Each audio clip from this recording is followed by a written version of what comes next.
The following is a review of the comic and should not be looked at as an endorsement of the creators involved. If you really think that, you should get yourself checked because you are reading things into it that are not there. Also, the quality of this video is pretty low, so if you're expecting higher standards, go check out someone else. What you see is what you get. So thank you and enjoy. Or don't.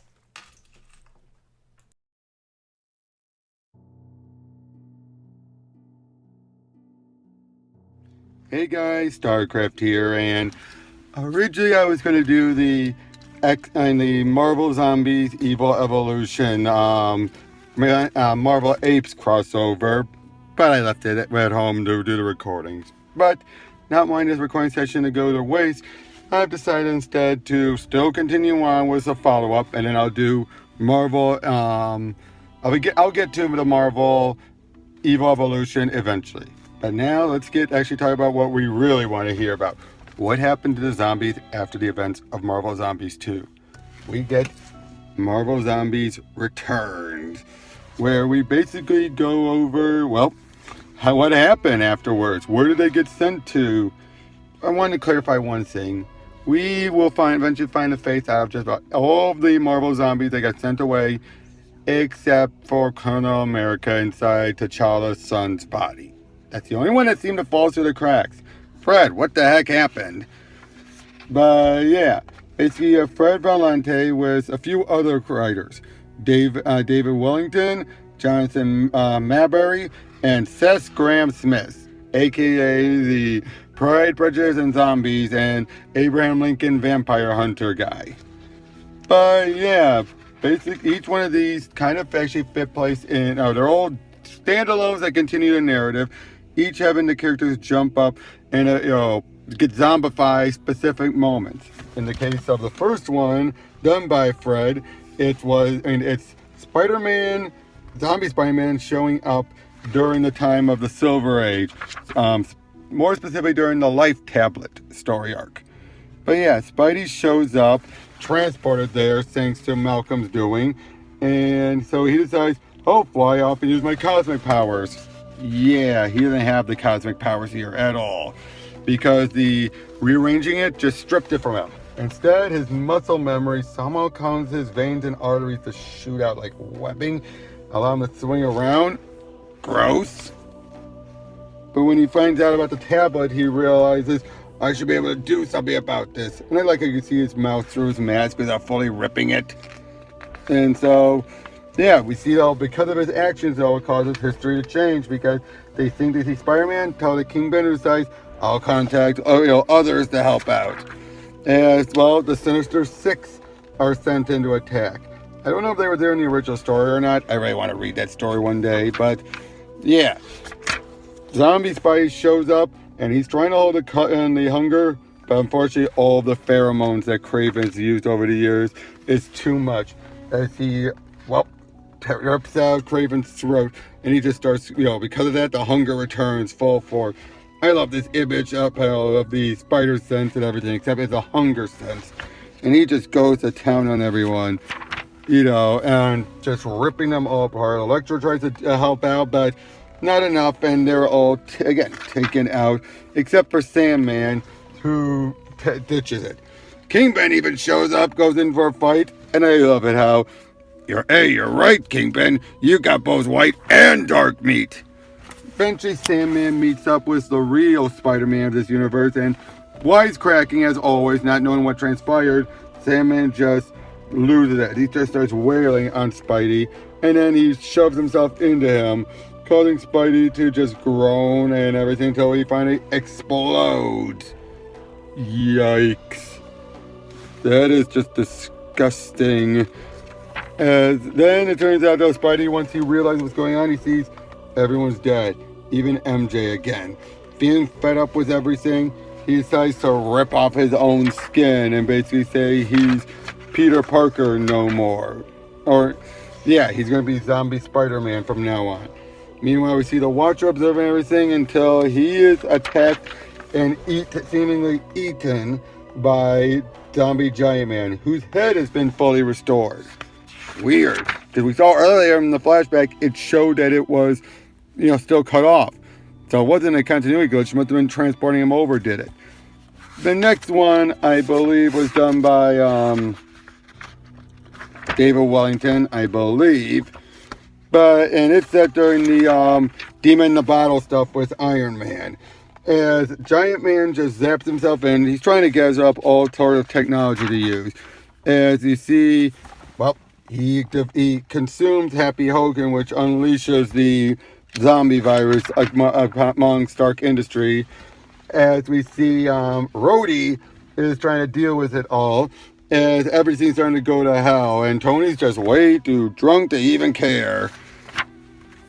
Basically, throughout all this, it's just a simple, zombie attack, as everything is spreading more and more.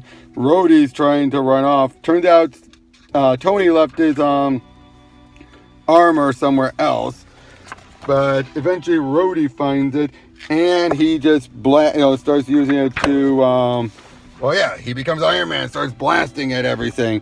Unfortunately, Pepper gets attacked, and she transforms. Tony then pukes up some of the liquor he had been drinking, which it turns out was not ordinary liquor. They were full of nanites that were meant to be a cure for cancer. But basically, they would hold on. The machines tear apart disease and necrotic tissue. Kind of perfect here, actually. Then Tony realizes, as they're trying to deal with it all, Tony's kind of get a little sober as he realizes, hey, get in, you're Iron Man now. Get out of here. Then he lets them all eat him up as it all, kills them all. He's like, come on, feast up, boys. As we end with Rhodey calling out to anyone, saying, Iron Man's on his way. We then get to the next one, this one by Mayberry. What's this, Mayberry?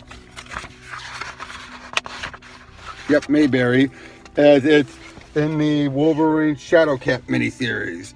Basically, in this case, Kitty is running around from zombie Wolverine, meets up and her Wolverine, he goes after some food as zombie Spidey shows up, helping her out a little bit, but she's wondering what's that smell, and then basically saying we need some blood from your Wolverine as soon as we can to try and make a cure. We then see that the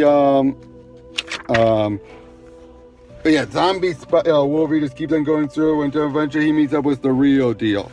And then when Kitty finds out about all the dead flesh, Spidey reveals, yep, I'm the zombie one. Which eventually has, you're still having Wolverine fighting Wolverine. Oh boy, at one point, because they're doing with the hand, they have Elektra there, and Wolverine pulls a bullseye on her. As they're still attacking, we're having Spidey still trying to convince Kitty, hey, I've just been consuming critters, animals, and criminals. That's all. But then he finally says, you want to take me out? Put it in the stem of the brain. That should do it. As a sign of trust. Eventually, then they try to deal with zombie Wolverine, and then Wolverine just goes to town on him, just slashing him to ribbons until he's dead. They continue fighting a bit more. Spidey gets what he wants, but as they're leaving, it turns out Wolverine was bitten. Oh boy. Next one, though, jumps way ahead to World War Hulk. This one's by Seth Graham. And basically, everything's happened up with Planet Hulk. Although you have Rhodey and as Iron Man in this case. They arrive on the moon. Now, who's been on the moon? Remember, Giant Man's been on the moon. And eventually, Hulk busts his way in, and we find out, apparently, Giant Man's gone to the Inhumans. They're all zombified. And unlike Marvel Zombies 3 Black Bolt, this Black Bolt still has his vocal cords. As he basically, after they first tussle for a little bit, and the Warbound are doing a good job, finally, Black Bolt just simply says he hungers and, unleashes it, taking out just everyone but Hulk and Elone. As, Hulk grabs her, runs out of there, and, out of the way, I should say, saying, you're all I have left. Until it's revealed he was bitten. He goes zombified, and he rips her in half. Yay! I feel bad for Elo. After all she's been through, then to just have every bit of her then just devoured like that. Now World War Hulk has come to devour everything. As, well, eventually the Sentry flies in.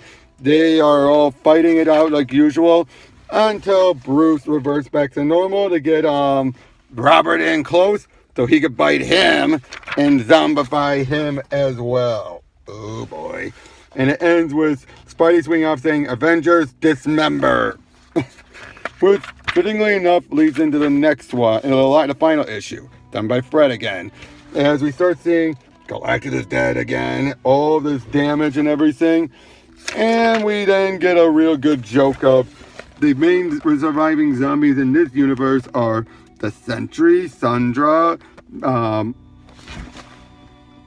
Knight, Quasar, Submariner, and Quicksilver. And then you realize it's a zombie Marvel Justice League. Oh, and Super Skrull as well. Basically we then find out through these remaining libs that Luke Cage, Wasp, and Panther have all been taken out. They all arrived on different alien species, the Kree, the Shi'ar, and the Skrulls, all bringing them to Earth to attack, all failing. Kind of a anticlimactic for them, if you ask me. As we find out that Hank in this universe has been using all the zombified brains of geniuses to try and, well, figure out a way of make a new portal again. And then also name would be Professor X has been hooked up to try and find any bit of flesh. They do. It's a finger. That's all it is, just a finger. And it turns out it was an ambush by the Avengers. Hulk, who turns out because Sentry tried to attack him, Spidey, zombified Wolverine, and a still human Iron Man, as they all start fighting them off. And then, just look at this great action sequence. This feels like if this is going to be their grand final fight, what it should be. Hulk takes out Sandra, Spidey takes out Quicksilver, it turns out then they force Wolverine to watch Kitty get killed.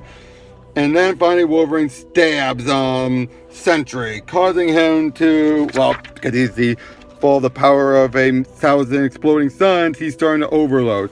As Hank grabs him and revealing that, turns out, yeah, that's what I need you for, all that power to make a portal. Then they unleash the secret weapon. It's Sandman, with the nanites and the cure from Spidey, thanks to Wolverine's blood, and the nanites from Tony to keep him in knock and everything to help out with everything.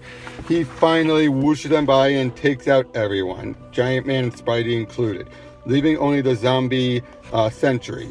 The Watcher turns out is still alive because, well, he's not, and he's only energy, arrives and reveals what we've been wanting for all this time.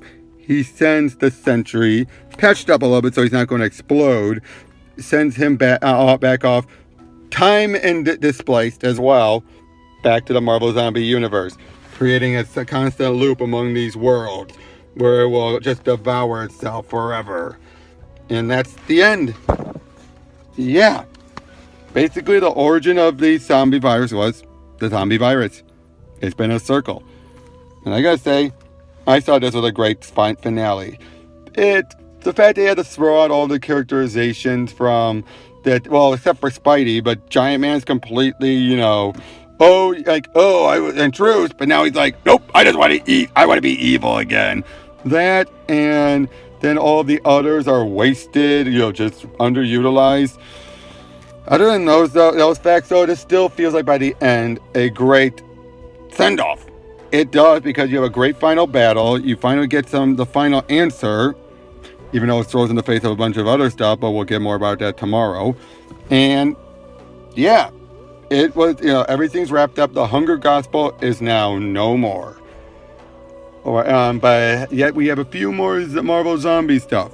Now, while the Marvel Zombies Evil Evolution will deal with the Hunger Gospel one more time, this is any other time going forward is going to deal with other zombies. You'll see what I mean.